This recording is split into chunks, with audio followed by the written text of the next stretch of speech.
What'd you think of Shadur being able to lead you guys back, where if you get one of those two-point conversions, who knows, we could be looking at overtime? I mean, I think he did well. I think he looked good. He came up big when we needed him to. And, there's going to be some ups and downs for anyone, especially a rookie. But, he went in there and, he looked composed. He escaped out of some sacks, broke the pocket, made some big-time plays. And just looking for him to continue to grow, looking for that clock to speed up a little bit. But, he looks more and more at ease each week. Hey, football fans, hold on to your seats because what we're about to break down is huge and tells you more about the Cleveland Browns right now than any press conference or locker room soundbite ever could. Myles Garrett, the huge defensive end who is currently on a historic tear and chasing the single-season sack record, just sat down for what looked like a normal media session. But buried in his answers, which were mostly about basketball moves and record-breaking performances, Garrett dropped some very revealing truths about this organization, about leadership, and about what it really takes to win in the NFL. And trust me when I say this, what he said, and maybe even more importantly what he didn't say, says a lot about the problems that are starting to happen in Cleveland right now. Let's start with the headline that everyone is talking about. Myles Garrett is destroying offensive lines all over the league right now, and he's close to breaking one of the most famous records in all of professional football. The single-season sack record has been the most important measure of a great pass rush for decades. This Sunday, Garrett is going after the Tennessee Titans. If the football gods are kind to him, he could make history in front of the fans at Huntington Bank Field. The excitement around this chase is clear. Teammates are openly pushing him to break the record, analysts are going over every possible scenario, and fans are holding their breath every time number 95 lines up in his stance. But this is where things get interesting, and we need to read between the lines of what Garrett is really saying. When asked about his goal of getting 25 sacks this season, he said that he had a dream about it where he saw the number written on his tape. Garrett's answer was careful and thought out. He didn't brag about his own greatness or pound his chest. He didn't start talking about how to cement his legacy or prove that he's the best defensive end in NFL history. Instead, he quickly switched to talking about winning, team success, making his teammates smile, and easing the stress they are all under. The change in focus isn't random. It's very important when you think about what's going on in Cleveland right now. Garrett said something that all Browns fans should pay attention to. He said that there is a lot of pressure to win right now, and that guys need to act quickly because they expect to win.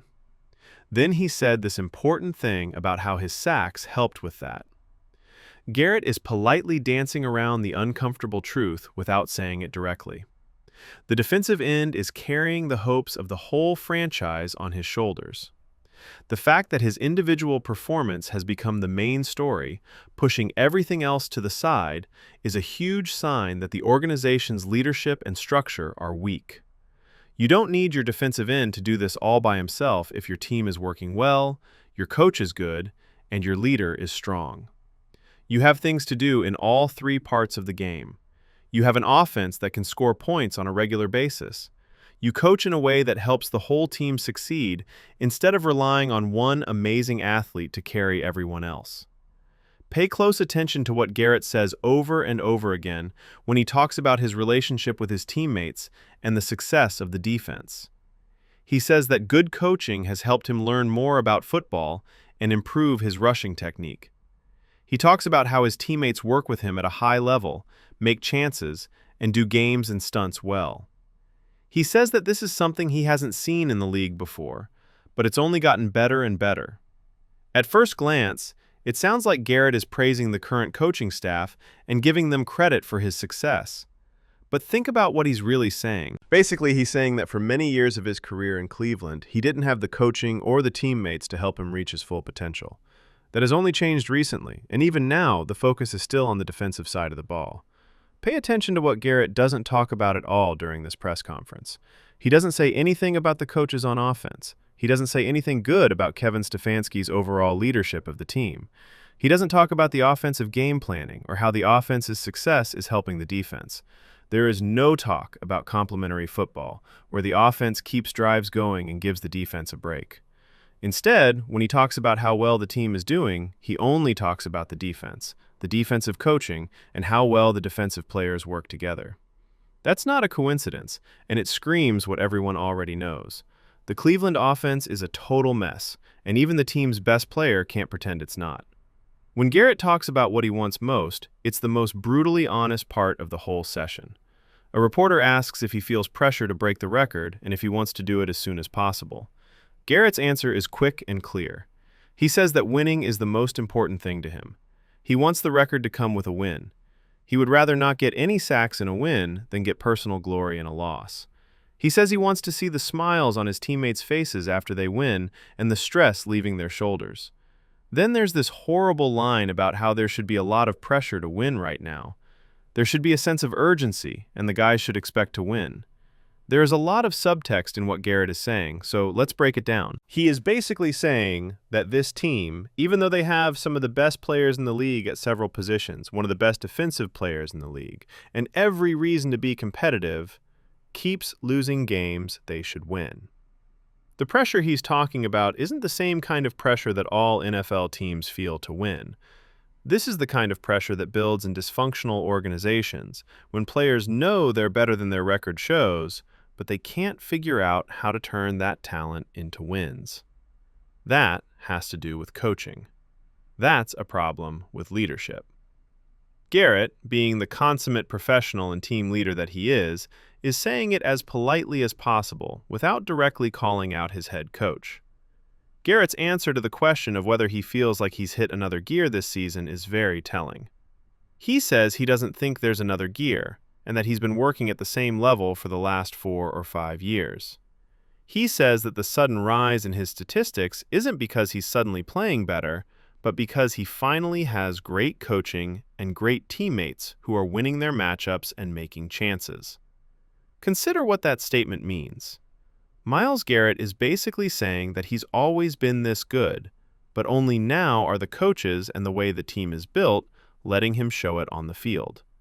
For years, he was out there getting double and triple teamed with no help, no creative plans to free him up, and no pass rushers who could help him make tough decisions for the offense. Now, finally, there's a coordinated defense that makes the most of his skills, while also helping other players around him get better. But this is where the brutal honesty really hurts, even though Garrett would never say it this directly. What does it say about the offensive coaching if the defensive coaching has finally reached a level where elite talent can produce elite results? In almost every important statistical category, the Browns' offense is near the bottom of the league. They can't keep their quarterback safe because rookie Cam Ward has been sacked 48 times, which is the most in the NFL. They can't keep drives going or score points all the time. They can't make big plays or score in the red zone. There is an obvious question that can't be ignored because of the difference between Garrett's praise for the defense and the offense's failure that everyone can see.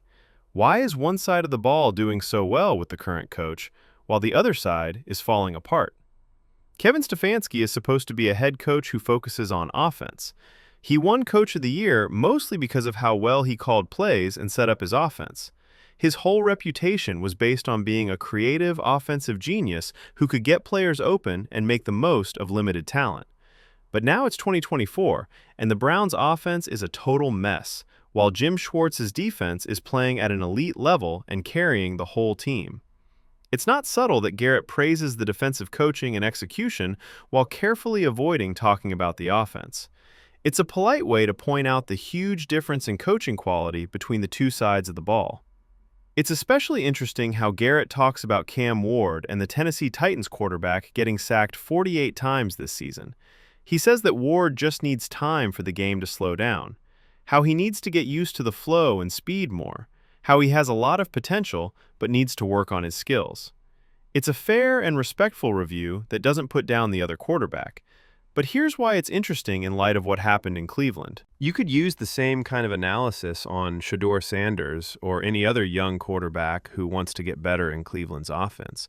They all need the game to move more slowly. They all need good coaching and training. They all need offensive plans that use their strengths instead of showing their weaknesses. But when Stefanski talks about his own quarterbacks, he always says that they aren't ready, aren't doing things right, or can't keep up with the speed of the game. It's never because the offensive system let them down or the coaches didn't get them ready. Garrett's polite evaluation of an opposing quarterback unintentionally shows how different his method is from his own head coach's method for developing quarterbacks. Garrett sees a young quarterback having trouble and thinks it's just normal growing pains that will get better with time and practice. Stefanski sees that his young quarterback is having a hard time and uses it as an excuse to avoid talking about how bad of a coach he is. Garrett's basketball comparisons during the press conference are funny and show how creative he is as a pass rusher. But they also show how he thinks about the game.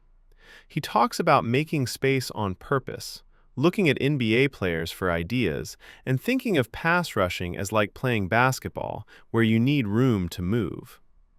This is a player who clearly works hard to get better, who thinks outside the box about how to do it, and who gets ideas from other sports and athletes to help him do better. Coaching that is just as dedicated and smart as he is should be able to come up with plans to help him reach his full potential. And Jim Schwartz deserves credit for that. That's exactly what's happening on defense.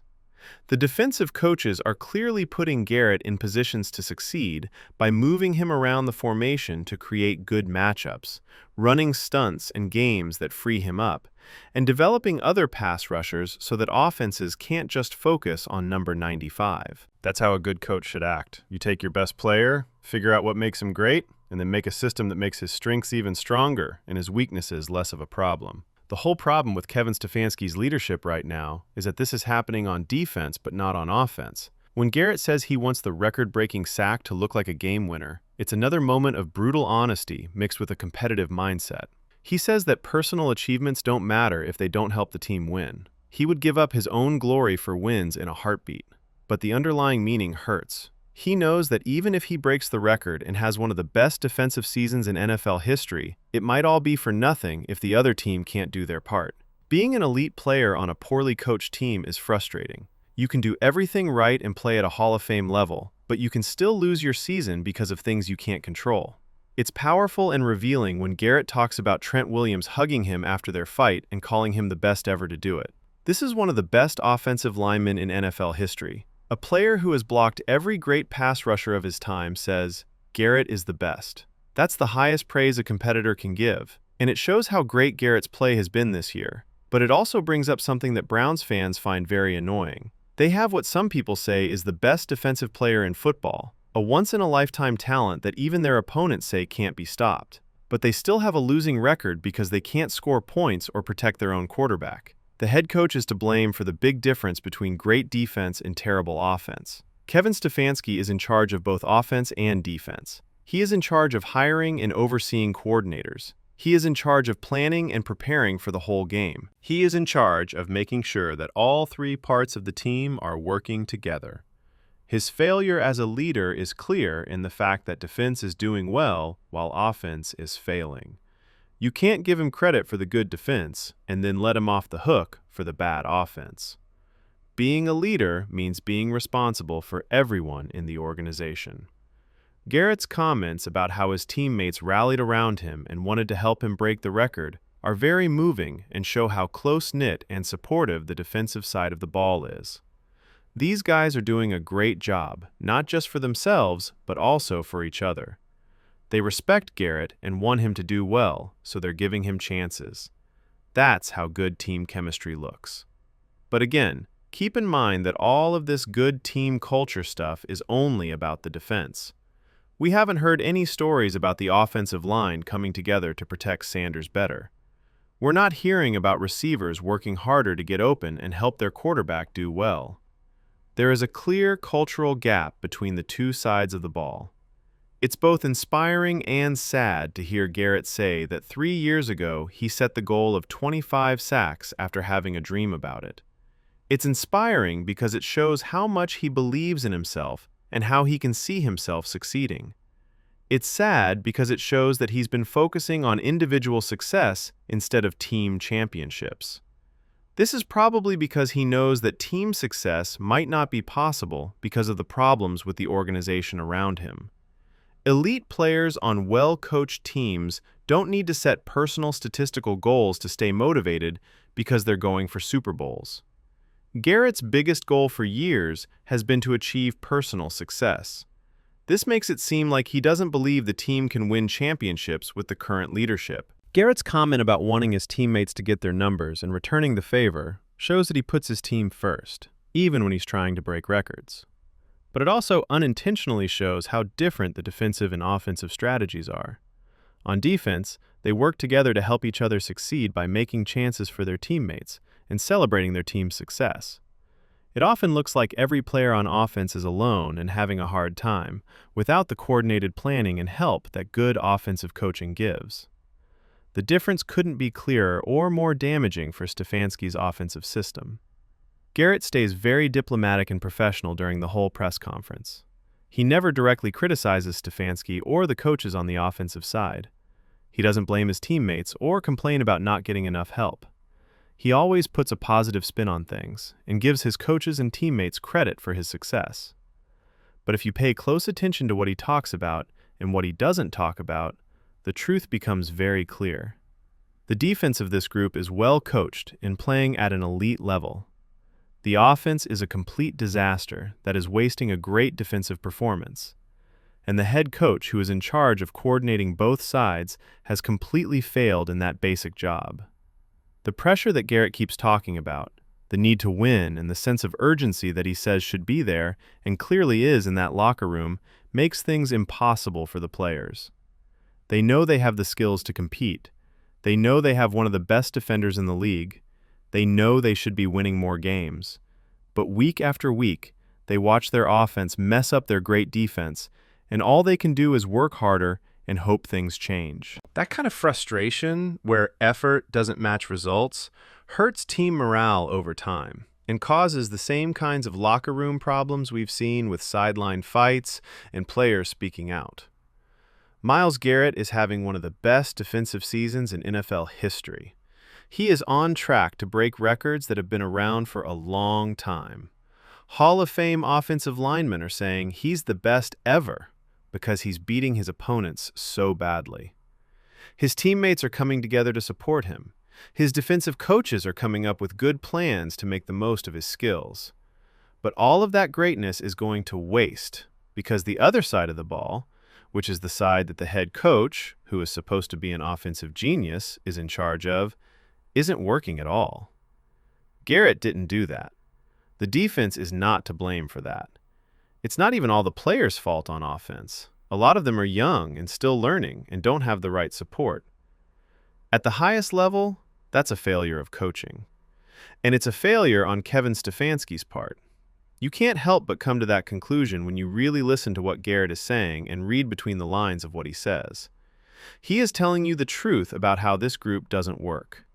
Just wrapped up in the polite language of a team leader who doesn't want to make things worse by being too honest. The Browns are wasting a once-in-a-lifetime defensive performance. Everyone in that building knows it. He knows it. That's why he keeps talking about winning instead of his own achievements. His teammates know it, which is why there is so much pressure and urgency. And yes, Kevin Stefanski knows it too.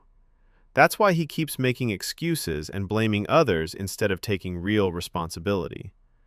But Myles Garrett's brutally honest words, even when said politely, make it impossible to ignore the truth. This team needs a new coach, and they needed one yesterday, before they waste another year of great defense from the best player in franchise history. What do you think about the carefully chosen words Myles Garrett used, and what they say about the Browns? Do you think Stefanski should get another year to figure things out? Or is it time for the owners to make a change before they waste Garrett's best years? How much longer can this defense hold up an offense that doesn't know what it's doing before everything falls apart? Please leave your honest thoughts in the comments below so we can have a real conversation about the future of this franchise. Hit the like button right now if you like to read between the lines and do deep analysis to find the real stories. If you haven't already, subscribe to the channel so you never miss our Browns coverage. Also, hit the notification bell to be the first to know when we post new content. Send this video to every Cleveland fan who needs to know what's really going on in that organization. Let's keep talking about this.